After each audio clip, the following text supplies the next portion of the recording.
it does feel like, we could be, the sky is the limit. Who knows what we could be next season and the season after that. Hi, it's me, Vicki Marie. And I hope you're all well this evening. You've had a good weekend. I've just been listening to the Manchester City match. We have won for any of you who are interested in football, maybe you're not interested. Sorry, I've got to turn it off now because I'm competing with it. Oh.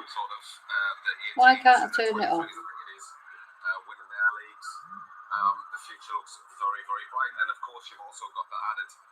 Won't turn off. Sorry, hang on. Turning the phone off.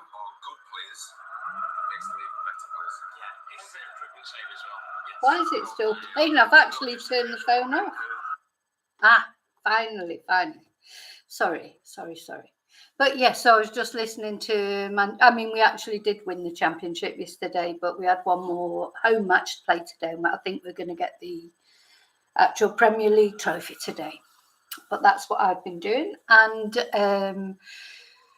let me know what you've been doing over the weekend. Have you had a good weekend? I believe the weather's, if you're in the UK, the weather's been quite nice, hasn't it? We've had rain yesterday, but anyway, today's nice. So thank you, Cuba Lakeland. You're so sweet. Thank you so much. But anyway, what we're actually going to talk about today, of course, it's Serial Killer Sunday. And the serial killer I chose to talk about today is Ed Kemper. I don't know what any of you know about Ed Kemper. When I started off sort of planning for this live, for this video, I've got a bit of a guilty secret to tell about Ed Kemper, and I was thinking, I don't think I'm going to say this because it sounds ridiculous, but many years ago, 10 years ago, at least 10 years ago, I don't know what was going on in my life. There were some sort of weird things going on. And, I was interested in true crime and I started watching quite a lot of videos about this guy. And I don't know why, because you'll see, if you watch the sort of taster video leading up to this live, he's done a lot of interviews, Ed Kemper, a lot of interviews. And I just chose a few samples of, hi, Rachel. I just chose a few samples of different things that he'd said to show in that taster video, but there is loads of footage of Ed Kemper online, lots of interviews, and I don't know, 10 years ago, as I say, I've watched one video, I think it was that one actually that I chose a few bits from, and I was a bit sort of I don't know how to explain it. It was like whether it's been an empath or not, and he's like obviously a narcissist, and he just sort of, I started feeling sorry for him, and it was like, I don't know why, but I just got this feeling. Anyway, I feel a bit better about it now because looking back over the research that I've had to do for today, I can see that a lot of people, even the police and everybody liked him. He was this sort of serial killer that had done these terrible things, but people liked him. To me, is like the most perfect example of it. He was diagnosed as a paranoid schizophrenic, and to me, that's exactly, you can see it because there's this really nice guy who you actually almost feel sorry for. And then, of course, there's the guy who went out and did the terrible things that he did, which I'm going to tell you about tonight. But so what I did, and I'll tell you, it's the only time I'm interested in a lot of true crime. And it's the only time ever that I actually sat down and wrote a letter to him. Now, I'd never sent it, but I wrote it and I addressed it. Oh, you've never heard of him? Oh, well, he's very interested, Cuba Lakeland. He's probably before your time, but you'll see, he's a very interesting guy. And you can see, as I said, there's a lot of his interviews online. And he's fascinating to listen to. Well, he's got a genius IQ. You can tell when you're listening to him, you almost can't believe that he did the things that he did. But, of course, he did do them, and he openly admitted to having done them.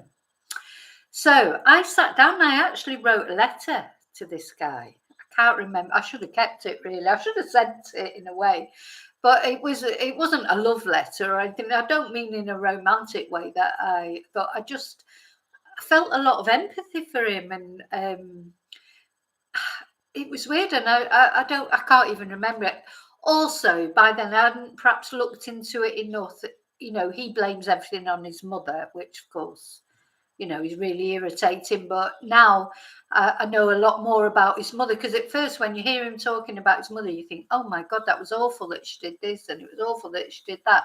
But when you actually look into it deeper, that didn't happen.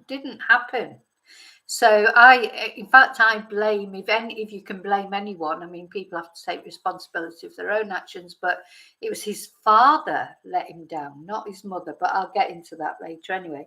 So I wrote this letter, I found out where he was and I put the address on it and everything. It was almost like, I don't know what it was. And anyway, I spoke to a friend of mine and I said, oh, I've written this. I mean, I'll never forget her face.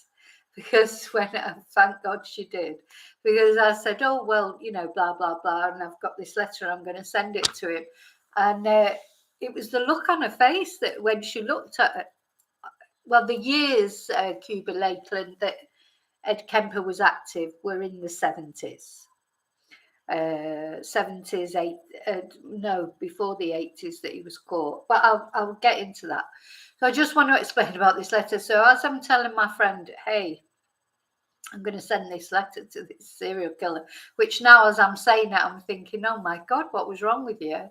Her face, when she looked, she said, what do you mean?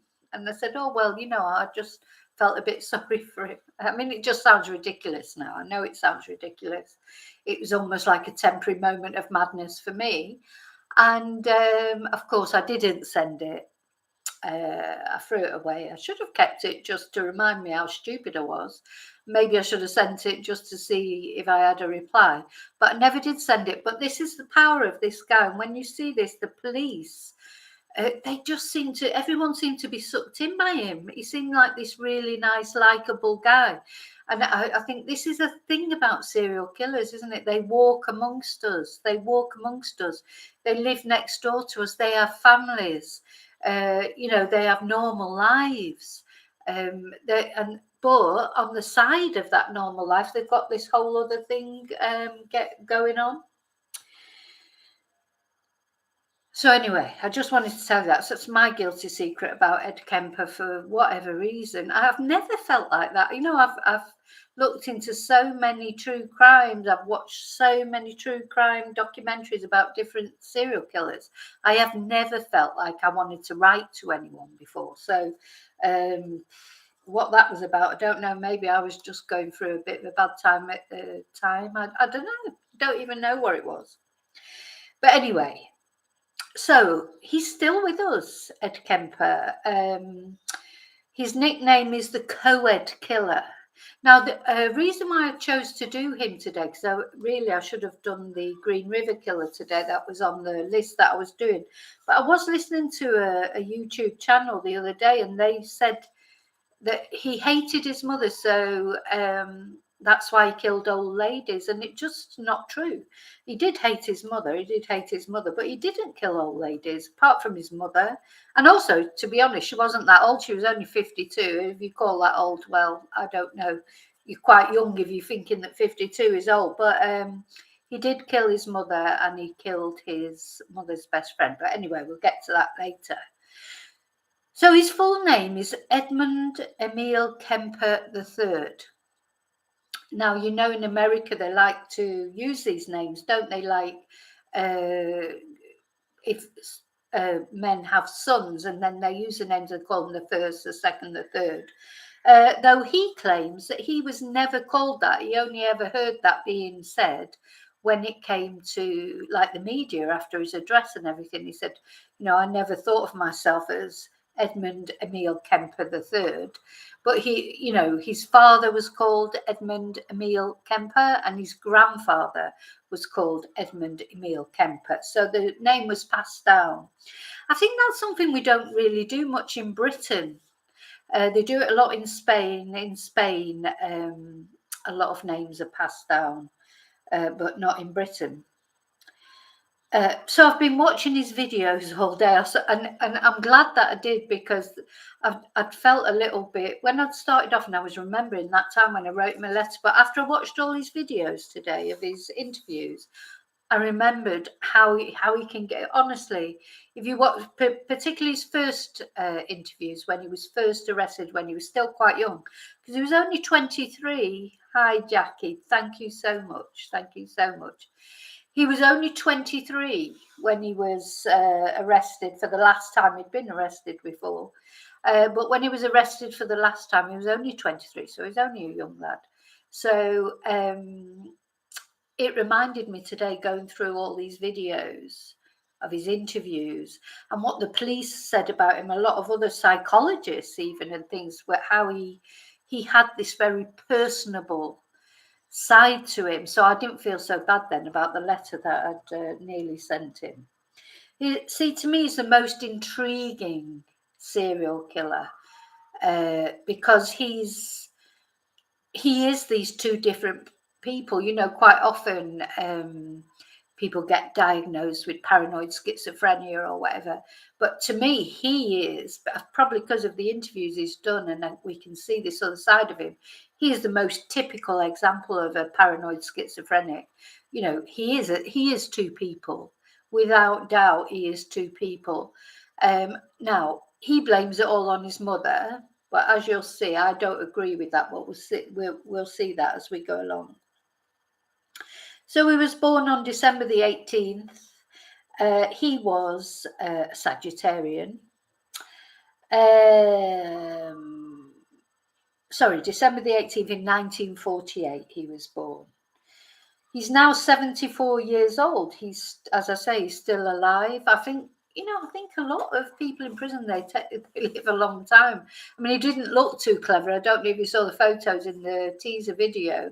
Doesn't look brilliant, but I suppose he's getting the best medical treatment, everything. You know, at the end of the day, if you're in prison, you get all the best treatment. Now, a very distinctive thing about Ed Kemper is he was very tall.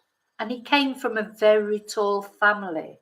So when he was arrested, he was 6'9", which I've written down somewhere what that is in meters. It's over 2 meters. But also his mother, Clarnell, she was 6 foot tall. And his father, Edmund Emil Kemper II, he was 6'8". So Ed Kemper, the Ed Kemper we're talking about, he reached 6'9". I mean, that is massive. If you watched that video earlier, that to seeing him next to, regular sized people, he's massive. He's massive. And he was a big guy as well. He was tall. He was tall and big. And it's funny because my son actually is very tall. And I'm not. I'm only 5'2", but his father's family, they're all very tall, even the women as well. I'd love to be a little bit taller, but my son is not as tall as Ed Kemper. He's 6'5", I think, my son, but it's quite tall, isn't it? But it's funny because people often say, "Oh my God, you're so short and he's so tall," but it's because his father's family is very tall. But of course, Ed Kemper, his mother was already tall as well. So he was bound to be sort of giant, really. If you've got a 6 foot mother and a 6'8" father, you're going to be tall. See, to me, I think he had a father fixation. And because what happened was, obviously, his mother and father split up. I don't think that's where his problem started, because I think he was already having these, if you watch any of my videos before, you'll know, I think there's something wired wrong in serial killers. It's not a rage killing, it's not, I think in temper and rage, most people can be killers. Some people are just aggressive, and they're like aggressive to their nearest and dearest, like the domestic violence type killers. But a serial killer who goes out and kills random people for whatever reason, I think there's something wired wrong in them from the beginning. I don't think it matters what upbringing they have. This is my opinion. It's not, I don't know it as a scientific fact. I don't think the scientists know it as a scientific fact either. My opinion is I don't think it would make any difference really how they were brought up, because Ed, from the age of 8, was wanted to kill his mother. He hated his mother from the age of 8, and he wanted to kill her. That's how, when her and his father split up. Now he'll say, oh, she locked me in the basement. She made me sleep in the basement and she locked me in there. But when you look into it deeper, I remember thinking, oh, that's not very nice. But when you look into it, right, sorry. Hey, Rocket. Sorry, that's the dogs. When you look into it, hey! When you look into it deeper, you find out that he had 2 sisters. And right, here, come here. And I think she was worried about those 2 sisters, because he was doing really strange things, even at the age of 8. He murdered the family cats. He cut off, he killed it, he buried it alive, then he dug it up, cut its head off and put it on a stick. And then another cat they had, he killed that as well because he thought it preferred his sister. And his mother found the remains of that cat in his wardrobe. So no wonder she was worried about him. This is what I feel when I look into it. Clarnell, his mother, I think she's very hard done by, because she can't defend herself. He says all these terrible things about her, saying she was this, that and the other, and she treated him terrible and blah, blah, blah. But she can't defend herself. And everybody she worked with, where she worked at the university, they said she was really nice and lovely and everything. So I don't believe him there. And that the more I look into that, the more I think that's not true. That's just what he was saying as a reason. She probably was maybe in the end not very nice to him, but it's because he'd done all these very strange things. But the other thing is, she was the only person, as you'll see right throughout this story when I start getting into all the things that happened, she kept letting him come and stay with her. He was her son, and she was the one that helped him out with money, helped him out with somewhere to live when he needed it, helped him out with a job. Yeah, Jack is saying it does. It starts with killing small animals, and he was killing his own cats. But anyway, so she helped him with so many things. She really helped him. So I really quite feel for Clarnell, because I feel like she probably would have quite liked to have, just pushed him to one side, because she was probably a little bit scared of him or whatever. But he was her son, and she wanted to, make his life as easy as possible. And you'll see as we go through the story, it was always her that he turned to when he needed someone. His father, and where was the father? Nobody talks about the father. Honestly, you watch any documentary about Ed Kemper, his father is rarely mentioned. But what about him and the way he let Ed down? And he did let Ed down. I'll show you that in a minute. I'll explain that in a minute. Anyway, in total, he had 10 victims, 3 of which were from his own family, which we'll be going through his victims, and 1 was a 15-year-old girl. And he operated between 1964 and 1973 in Santa Cruz, California. Now, first time he killed anyone, he was only 16 years old. So when he was 14, he ran away from home, ran away from his mother's home, and he went to he went to his father's house now, only to find, and he didn't know when he first got there, his father had a new family. He'd married again, and he had another son, a younger son, obviously. Anyway, his father let him stay there for a little while, but there was a lot of friction and arguments with his stepmother, etc. So in the end, his good old father. He blamed his mother for everything, but it was his father then that didn't send him away. He took him to visit his parents, so Ed Kemper's grandparents, one Christmas, and he just made him stay there. So he didn't take him back. So they went to stay at the grandparents' house. It was like a farm. And when they returned home, they didn't take young Ed with them, and he was 15 by then. So he lived there for a while. He said it was okay at first. I mean, I think Ed has got a real problem with women telling him what to do, just in general, because he said his grandma got on his nerves because she was always telling him what to do. She emasculated his grandfather. It seems to me, it just seems like he was like a misogynist, really, because he loved his father. He wanted to do everything that his father did. He wanted to dress like him. He wanted to do the same job as him. He wanted to do everything like his father. He hated his mother, but his father actually didn't want to know him, and it was his mother who cared about him the most. And then his grandmother took him in. So he then, as I say, so he's living with his grandma and his granddad up on a mountain, on a farm. And one day when he was 16, they started having an argument about something, and he grabbed his shotgun that his granddad had bought him the year before. Why do people buy if their children are a bit, struggling, having problems? I just don't understand why they buy them a gun. I just can't imagine. I suppose that's just like a British thing. We don't have that gun culture. You imagine saying to your child, on their birthday or whatever, oh yeah, here's your birthday present. It's a shotgun or a gun. Unless they were living on a farm or hunters or whatever, why would you do it? But anyway, especially if they already had problems, mental problems.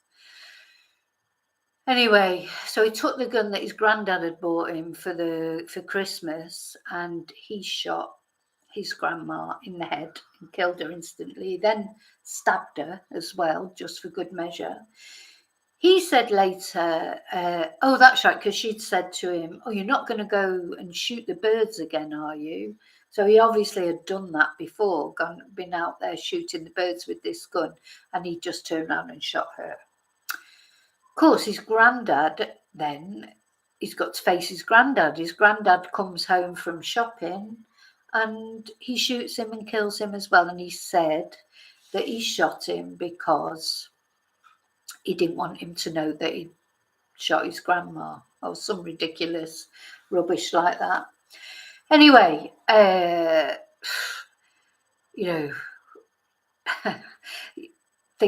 what do you think about that?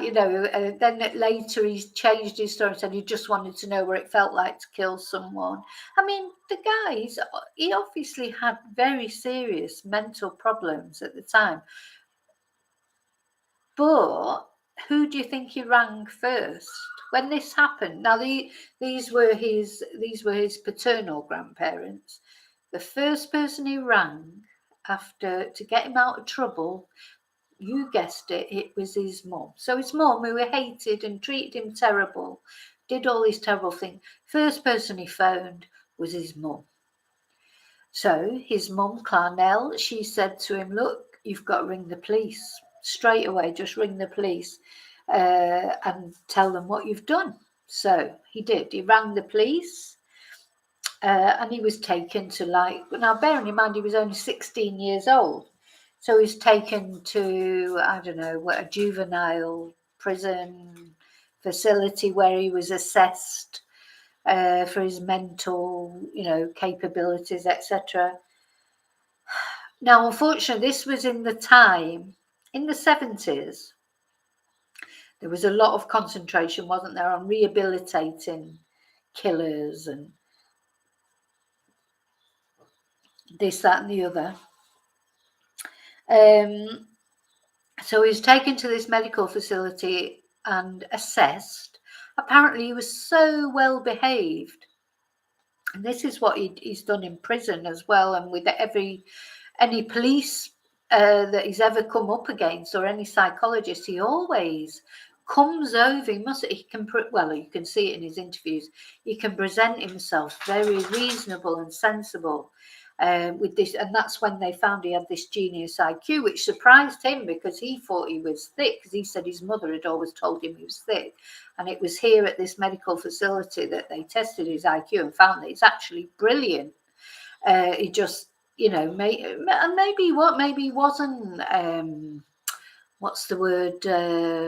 Given enough? I don't know. Anyway, so while he was at this medical facility, there were a couple of things he learned there. He learned from other offenders not to leave live victims, because these other offenders that had raped women, etc., whatever, were saying to him, well, we shouldn't have left them alive. You know, we should have, if we'd have killed them, they wouldn't have been able to, you know, go to court. And so he became exposed to criminals for a start in this facility, but also he inveigled himself. You know, he was such a good prisoner that he inveigled himself into the system, and he was trusted, and he learned how to give the right responses. Apparently, he memorized 23 correct responses that he should give when he's being questioned, because he knew what they were doing when it came to the point where they were deciding whether he should be released or not. They would ask certain questions, and he knew the responses that they were looking for. He'd memorized them. So he was released. And really quite early on. I mean, I'm trying to think how old he would have been. I think he was only 20 or something when he was released. So he was only in prison for maybe 4 years at the most.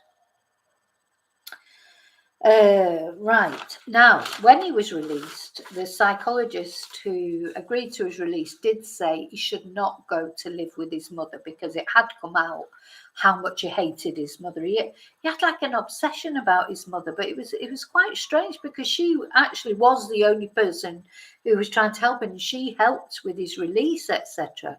Anyway, he did go to live with her because he had nowhere else to go and live, so he did.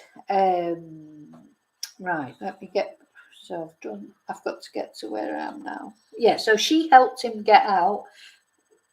The influence of his mother, and also these responses that he'd memorized, all that helped him get out, you know. So he had his trusted status, etc. He was perfect prisoner.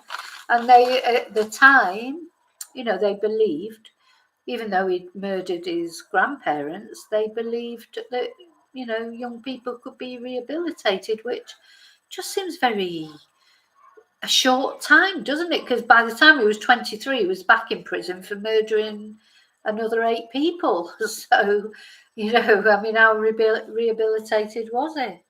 I mean, he was on like a parole thing where he had to go back and visit the psychologist and things. But one time when he went back for one of his sort of checkup visits, before he had a head in the boot of his car. You know, anyway.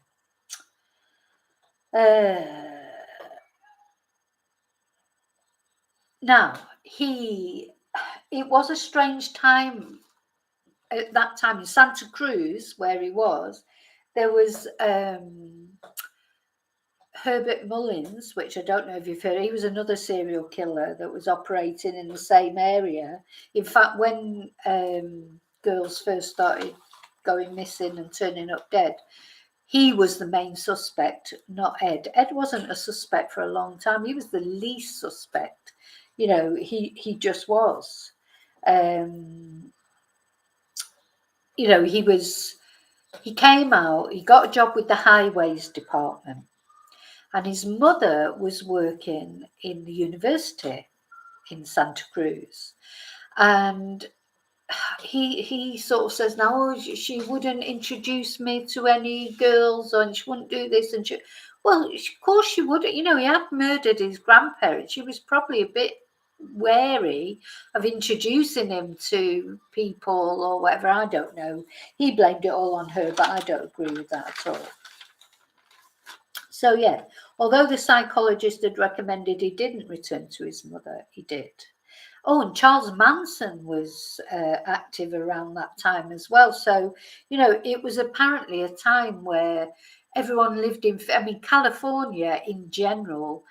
I don't know if you know anything about serial killers. There were loads of them in the 70s around that area. You had the hillside stranglers. You know, there was loads. And there was a bit of a climate of fear. People were scared anyway.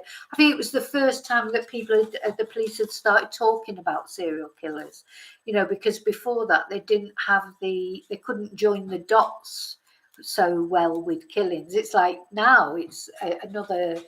I sometimes wonder if we will ever have these kind of serial killers again, because although there's still those people out there, will they get caught so much more quickly because of DNA and things like that? And they're catching serial killers now from years ago.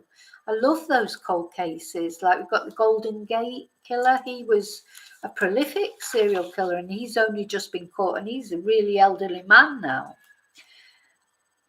Thank you, Charlie. Oh, I get some nice compliments tonight. That's nice. Anyway, so when he came out, oh, listen to this. So he wanted to be a policeman. So he's been to prison for murdering his grandparents. He comes out, he wants to be a policeman, and he gets refused. But you know why he got refused? Because he was too tall.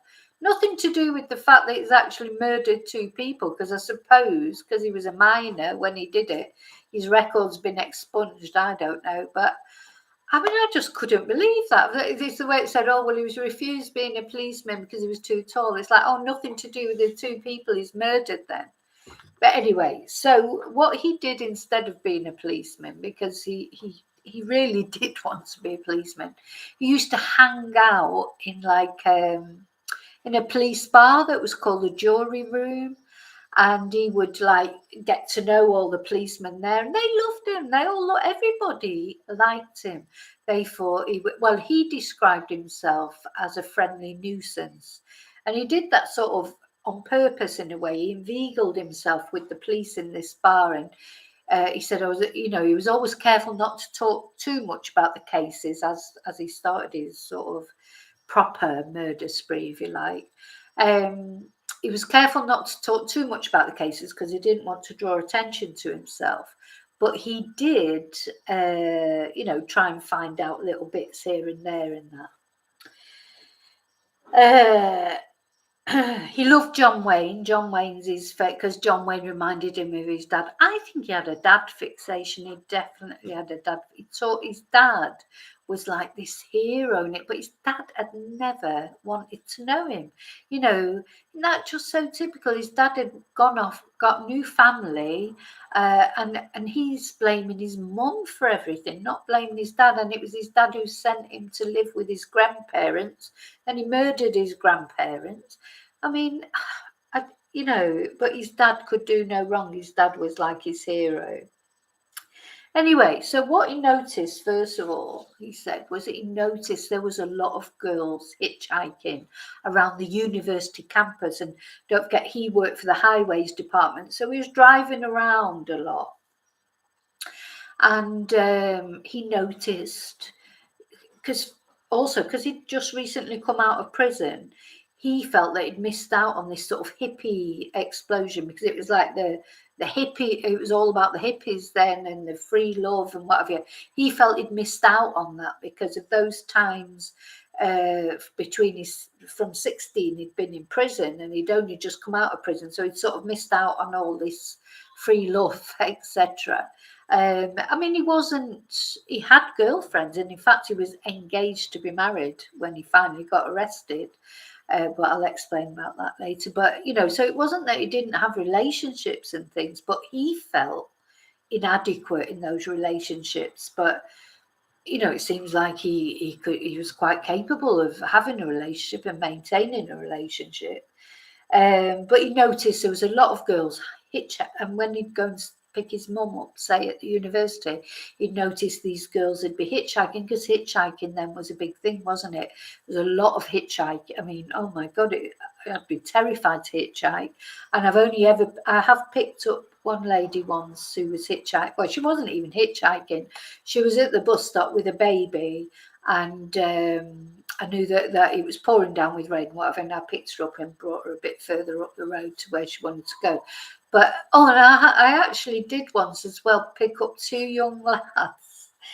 I was going off to work in the morning here in Spain. I was dropping my son off at the guarderia, which is like the nursery. And as I'm driving along, I see these 2 young lads walking up the road. They were, I think they were about 18, 19. You could tell they'd been out all night. They're like, all over the place and what have you. And they're just like, help, help, like this on the side of the road, 2 British lads.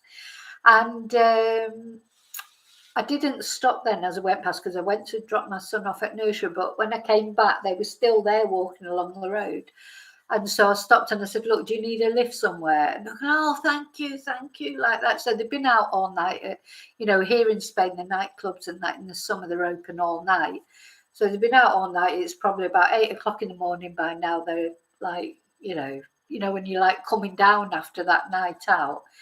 And they got in the back of the car and I dropped them off where they wanted to go because it wasn't that far from where I was going anyway.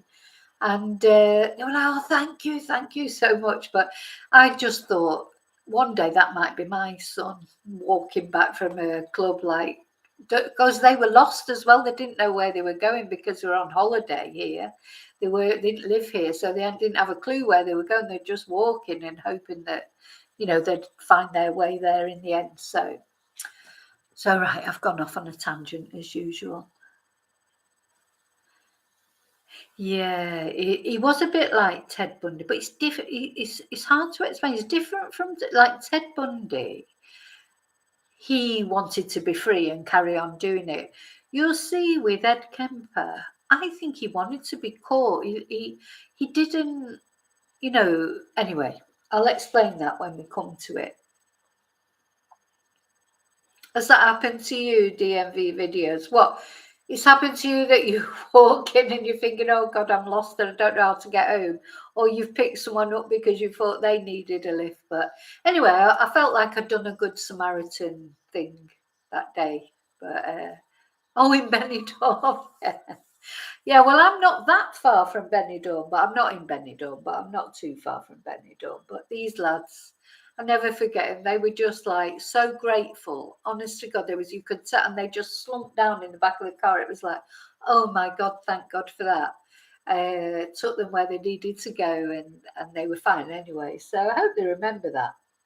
Anyway, so back to Ed Kemper. So he would notice these young girls hitchhiking. It was a big time when, people still hit. I think now, well, I don't know. To me, it just seems like the most dangerous thing you can do. But I'm older now. When I was young, when you're young, you don't. I've done it when I was young. I've taken lifts off people from Manchester when I lived in Manchester. Got in cars with people that I didn't even know, and they probably had a drink as well. Apart from that, possibly there might have been a serial killer.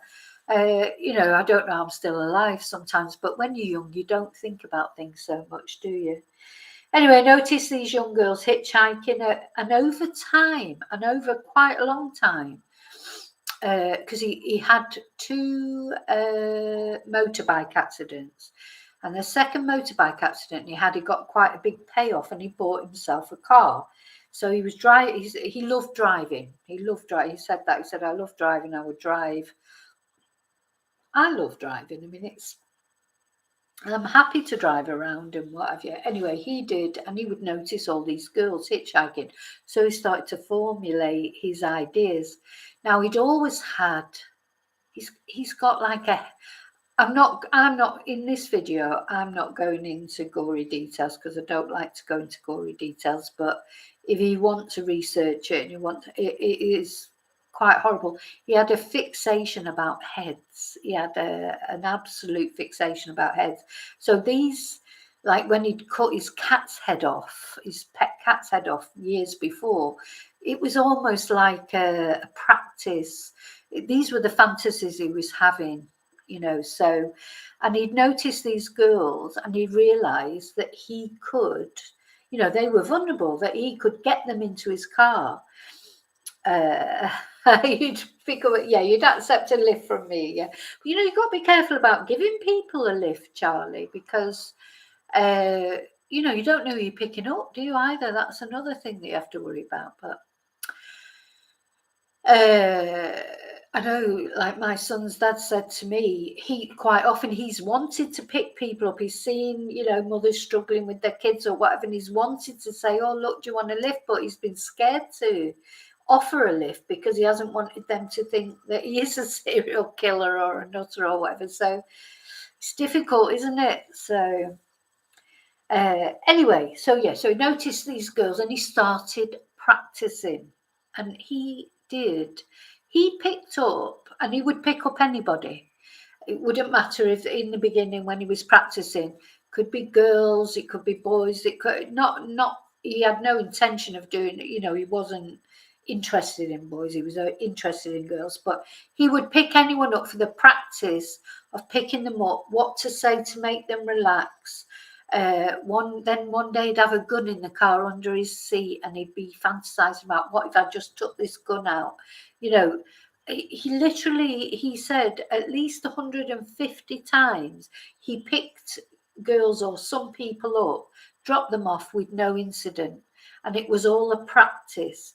He practiced things like he said what he noticed was if he stopped to pick someone up and they were a little bit wary, because he'd try and pick up two at a time, for example. So he would look at his watch as if to say, "Oh gosh," you know, and he would try and look disinterested in whether they got in or not. And that he realised that would make them relax and get in. So he practiced it. He practiced it at least 150 times before he actually, yeah, you wouldn't get into a car with Ed. No, unfortunately, Ed seemed like a very normal person. And the other thing is, because when he was in the car, he was so huge, but in the car you wouldn't realise that. A policeman said that, who went to talk to him one day about gun licenses or something. As he got out of the car, he pulled up in the car, and he said when this guy got out of the car, he said he looked normal in the car, and as he got out, he just kept growing. You know, he was so huge. Anyway, and he used to have what he called little zippies. They were like buzzes of excitement, you know, when he was doing this. And then he would take a knife, and he'd know he'd have that knife, or he'd have that gun under the seat, or he'd taken the lock off the car door so they couldn't get out. And just, he wouldn't do anything in these practice runs, but just knowing that he could, he would get this fantastic buzz, you know, and he called that little zippies. Anyway, unfortunately, eventually he did actually do it. And in May 1972, he picked up two girls, which were Mary Ann Pesce, I hope I pronounced that right, probably haven't, and Anita Lucchesa, and they were friends. They were hitchhiking, and they both got in. He said that Mary Ann Pesce, she was a little bit reluctant, but in the end she got in, and that was the first time. They were both 18 years old, and he drove them to an isolated location. And again, I'm not going to go into the gory details, but he did kill them. And funnily enough, on the way home, he was stopped by the police because he had a broken tail light, you know, I can't remember what we call it in English. We don't call it a tail light, do we? In Britain, he had a broken whatever. I'm sure someone will tell me what we call them. And the police stopped him. But luckily for him, and luckily for the policeman, he did not look in the boots, because the bodies of these girls were in the boot. And I say luckily for the policeman because he said later, Ed, that if the policeman would have gone to open the boot, he would have killed him on the spot. So shame in a way, because he would have been caught maybe, or would he have been caught? But lucky for the policeman that he didn't actually open the boot, because he would have, Ed said he would have killed him if he would have done that. Now, of course, these girls were reported missing and searches were made. They did find All they found of Mary Ann Pesh was her head in the mountains, her skull. They didn't find anything else, and they didn't find the other girl, Anita Lucchesa. They didn't find any of her remains. So that's very unfortunate for the family. I expect that was awful. Then his next victim, so that was in May 1972. So that's the first time he's actually acted out on these fantasies that he's had. His next time was in September 1972. So just later the same year, he picked up Aiko Ku, who was only 15 years old. And that was, apparently, he nearly let her go. He drove her around. She must have been, what's the word? She must have been clever, because she managed to keep him talking. See, he loves to talk, Ed. That's something that you see from his interview. Once he was caught and he started talking, you couldn't stop him talking. He never stops talking. There's loads of interviews about him, and loads of interviews with him. And she kept him talking, and he said he nearly did let her go, but he didn't in the end, because he thought she would obviously tell on him. But another strange thing was, at one point he actually locked himself out the car. He got out the car and he'd locked himself out, and this poor girl, she let him back in. She let him back into the car. So that's how convincing he was. And then as soon as he got back in the car, he just killed her. So anyway, so that was his third victim. And then in 1973, so that was September 1972. So in January 1973, Cindy Sharl was his next victim.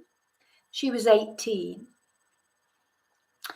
And what he did, because, without being too graphic, he did dismember all his victims. And what he did with her head was he buried it in his mother's garden, with the face pointing up to his mother's bedroom window, because he said she always wanted someone. She always liked people looking up to her. So again, blaming it on his mother, isn't it? That sort of total disrespect of this victim. He's burying her head looking up at his mother's bedroom because his mother always liked somebody looking up to her. I think he just tried to blame everything on everybody else, but he did that because he's a twat, basically. Anyway, after Cindy, the police started to link them together. They started to realise that these were girls that had all gone missing off the campus, and so they were warning people not to get into cars, etc., and to be careful, warning girls to be careful. But because Edmund's mother worked at the university, she got him a university sticker, and the police had said only get in cars with a university sticker on them, that are actually, because they were presuming they were bona fide people that wouldn't be murderers. And his mother got him one of these stickers. I'm surprised. I am surprised that his mother didn't think, bearing in mind that he'd already murdered his grandparents, so wouldn't she have thought, when she knew about that these things were happening, wouldn't she have thought, he's driving around? I don't know. Wouldn't she have connected the dots a little bit? Wouldn't you? As much as I love my son, but I think if he'd already murdered someone and then suddenly there's some murders happening around where he is, you're going to sort of think, oh, hang on a minute. Anyway, she didn't. She got him this sticker to put on his car, so girls carried on getting in his car. In fact, the next two were on February the 5th, 1973, so only a month after that last girl. And he actually took two on one day this day. And he, first of all, picked up, they didn't know each other. Well, I don't think they knew each other. They weren't together. He picked up one first. He picked up Rosalind Thorpe first. She was 23 years old. And then he stopped for Alice Liu as well. Now she's 20 years. She was 20 years old. She was a bit reluctant to getting in the beginning, but the other girl that had already got in said to her, "Oh, don't be daft," and she convinced her to get in. And then as soon as he drove off with the two in his car, he shot both of them instantly and killed them, and then did whatever he did with their bodies, which he was obsessed with body. He didn't want them to be alive. That's not what he got off on, unfortunately. He was a necrophiliac, and that's what he wanted. But anyway, gosh, I've written something down there in my notes, but I can't read it. That always happens. Oh yeah, the police. So after the police had linked the first couple of murders, then he got this sticker off his mum, and then he took these other two women as well. Yeah, but they were his last co-ed victims.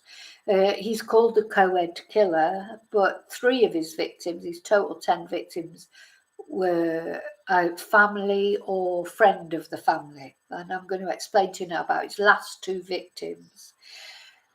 Now, I'm not sure really why he because he then got engaged. He got engaged to a 17-year-old girl. He was 23, she was 17. I think it was, we don't know anything about her. Her name has never ever been released, even now. She's never spoken publicly about Ed. Because at the time her name was kept secret because she was going through exams and things like that. And obviously, why should she be, she should have been protected because she didn't do anything wrong. But it's quite a surprise, really, because 3 weeks after he got engaged to this girl, whoever she was, who he said, he loved and was the love of his life. So he's living these tandem lives.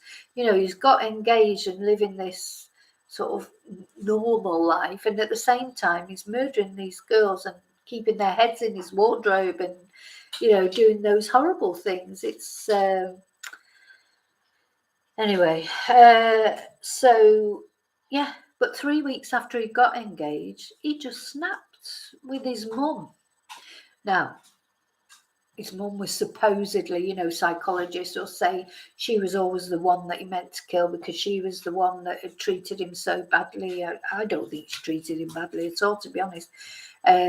She seems to me she was the only one that got him out of trouble every time he got into trouble or needed money or whatever, so he's an ungrateful shite as far as I'm concerned. But anyway, he did one night. He just murdered her while she was asleep. He got a hammer. He killed her. He says she came home drunk from a party, of course, because she was an alcoholic. Of course she was. We've all heard that before, haven't we? Blame it on the victim. She can't even stick up for herself now. And bearing in mind that everybody she worked with said that she was actually a really nice lady. Anyway, he reckons she came home drunk. He went into her room and she said, "Oh, I suppose you're going to keep me up all night now talking." So he was a talker. He obviously wanted, she's probably sat up all night with him loads of times talking, dying to go to sleep, but because he wanted to talk. And he said, no, I don't. And he just walked off. And then later he waited until she was asleep. And then he went in and murdered her while she was asleep. Well, thank God she was asleep. At least she didn't know anything about it. He then desecrated her corpse in many horrible ways, which again, I'm not going to go in. I don't want to go into. And then what he did was he went for a drink at his local pub, went had a drink, had a chat with his mates, etc. And then he came back and he phoned up his mum's friend and his mum's best friend, Sally, who was, what's her age? I mean, she was in her 50s. One thing I found interesting, when you look at the photos of these ladies, it was that time, they look a lot older than that. I don't mean to be disrespectful, but I think it was that time, wasn't it? I remember in my mum's sort of, look, my dog wants to come and say hello. This is Riley. Hello, baby. Hello. You're always better off with a dog. And yeah, they see. I don't know. They just. I think his mum was only 52, but she looked older. But I feel like I'm being disrespectful. And I don't mean it, but it was that age, wasn't it, when they had shampoo and sets and things. Yes. Do you know what? I'm just looking at. You're right, DMV, because they do enable them, yeah, enable them. So she was probably scared of him. I think she was probably frightened of him in a way, but also he was a son, so she was not gonna, she stood by him. Some parents wouldn't, his dad didn't stand by him. And maybe maybe he thought he didn't need her anymore. Well, he did need her. He soon, she's always been the one that he's turned to when he's been in trouble. And what he's done now is he's not only killed her, but then so he's phoned up her best friend, invited her around to dinner, and then as she's walked through the door, he's murdered her as well. So he's murdered both of them because he had this vague plan that he was going to say they'd gone off on holiday somewhere. He said, this is what always amazes me about serial killers. They always get to a point, like Ted Bundy, they are clever. They've always got high IQs. And like Eddie planned things so long before he did. And then in the end, they just like go, everything just gets ridiculous. So they unravel, this unraveling. They start off very careful, very clever, planning things.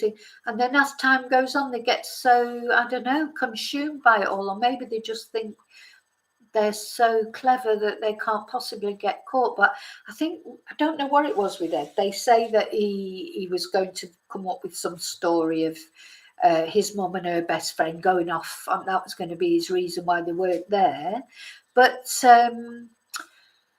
he then left. So I mean, I'm laughing because it does seem ridiculous. What was he thinking? Is this genius IQ? He wasn't so genius. He left a note and he went off, like drove miles away, and he kept listening to the news. He was waiting for news. He thought it'd be on the news. There was nothing on the news. This is his paranoia, I think, because he was a paranoid schizophrenic. So his paranoia, he would think that everybody would know what he'd done, or that everybody would be going around there to see what he'd done, or for something. Why would they know? I mean, I suppose if his mum didn't turn up for work, but I don't know if it was a weekend or whatever it was, but nothing had happened. There'd been no news.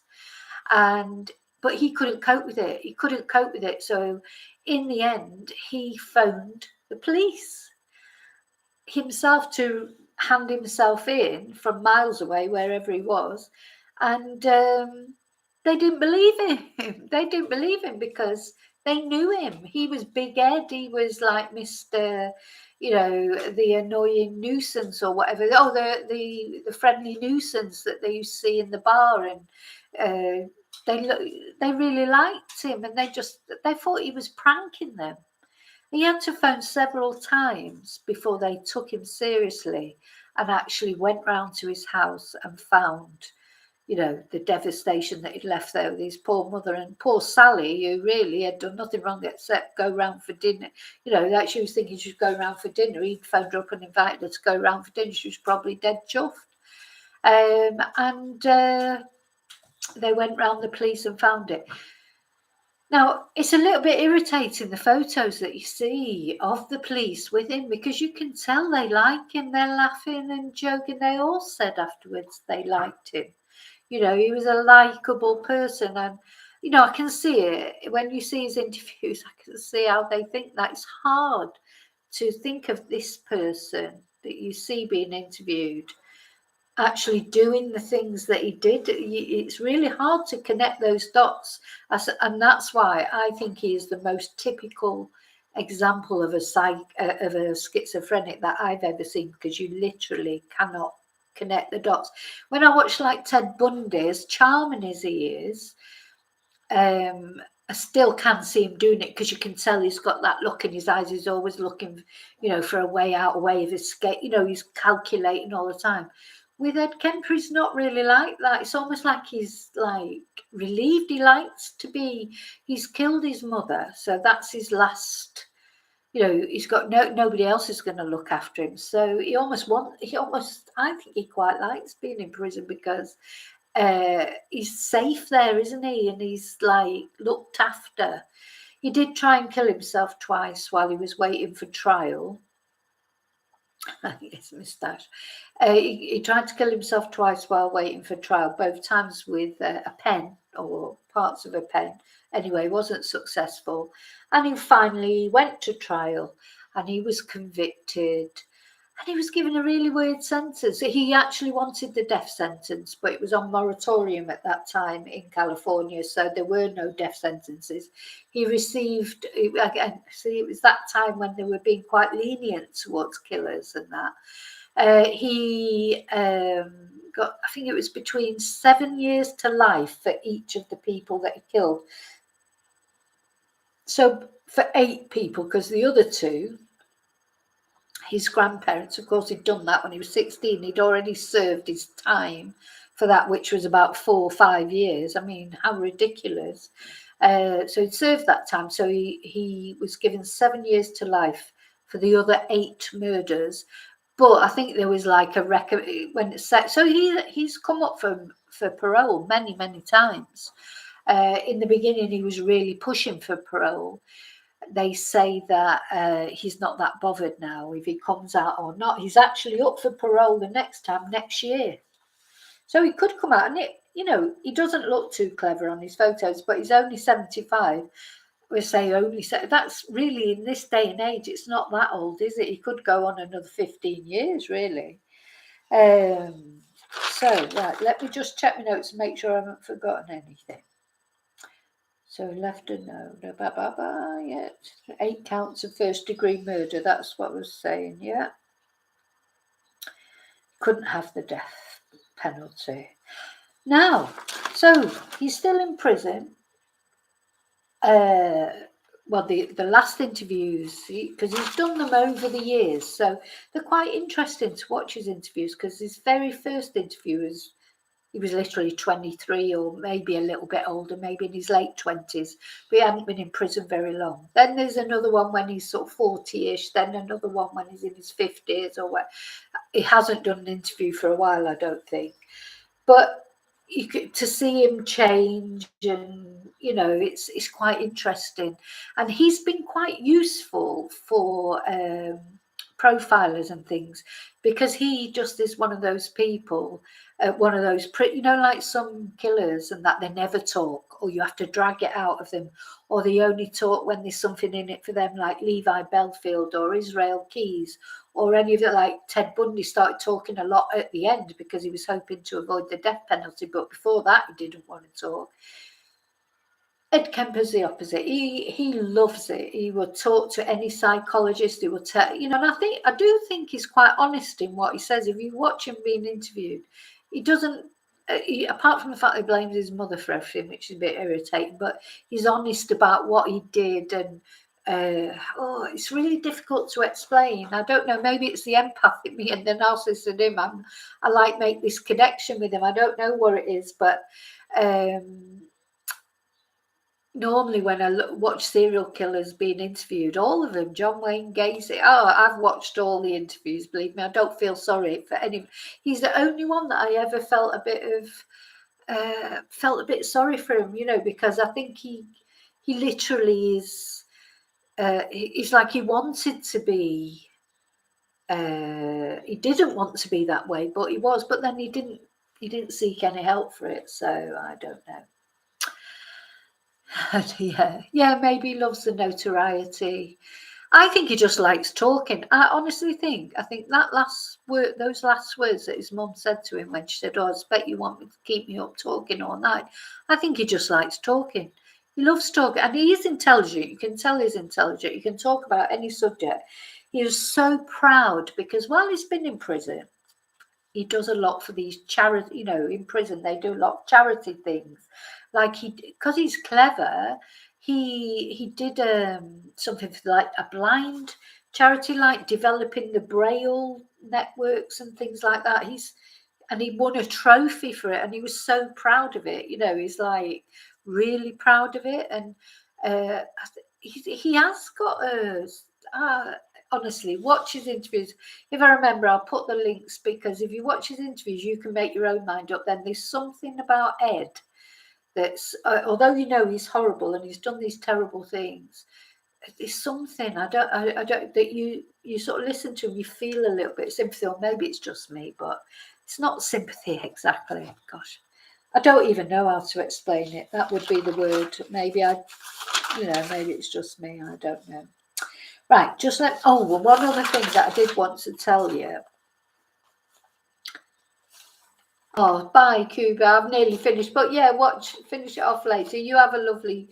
It's evening here. You have a lovely day, because you're in America, in Florida, but yeah, we're having evenings in Spain anyway.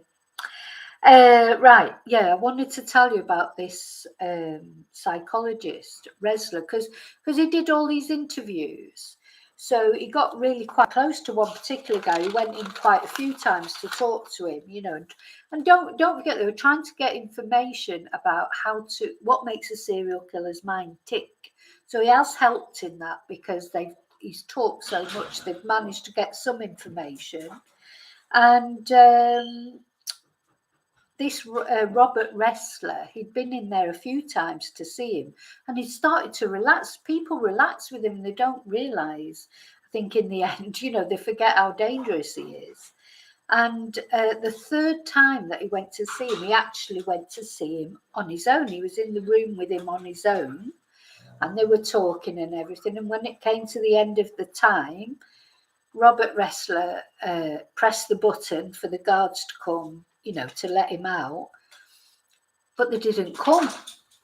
So he sat there and they were talking a little bit more. Another 5 minutes passed. He pressed the button again. Nobody came.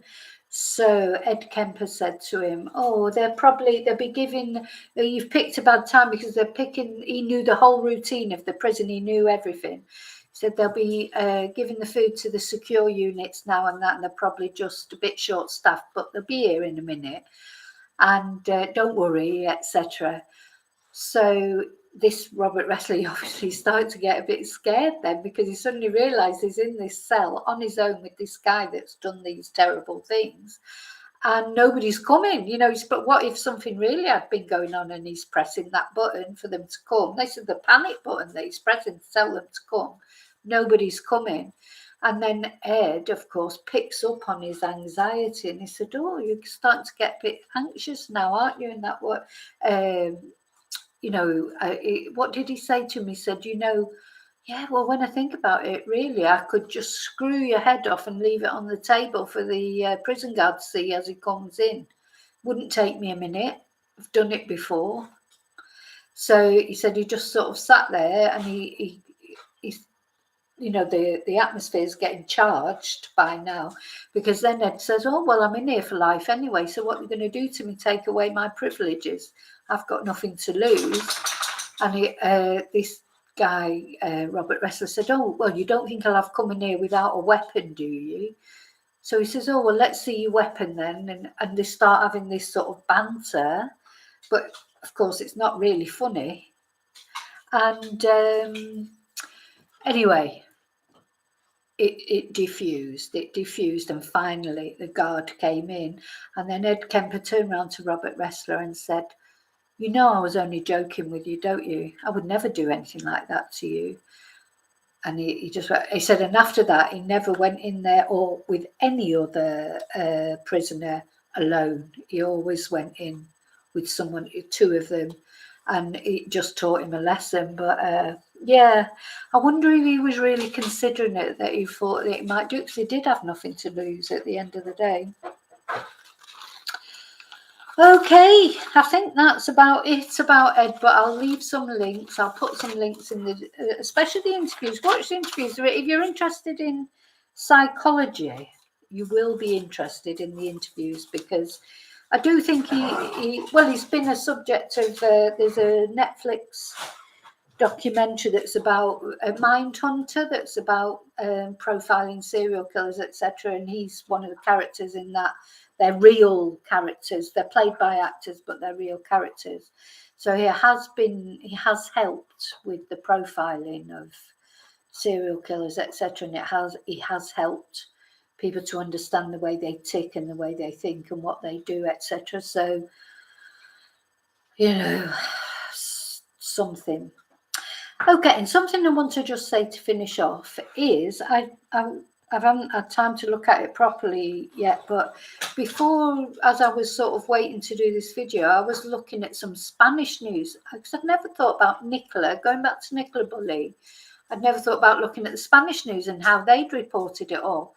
And I just found some sort of weird things that I don't remember seeing in the British news because, and I'm going to look at that tomorrow and see if there's anything interesting for us to look at. Just a couple of little things, but I didn't have time, as I say, to actually sort of read it properly and put video together, but I will be looking at that tomorrow. Yeah, Jackie, you'll find it interesting because you're interested in this psychology thing and that. Honestly, you could probably just put in Google Ed Kemper interview and they'll all come up, you know.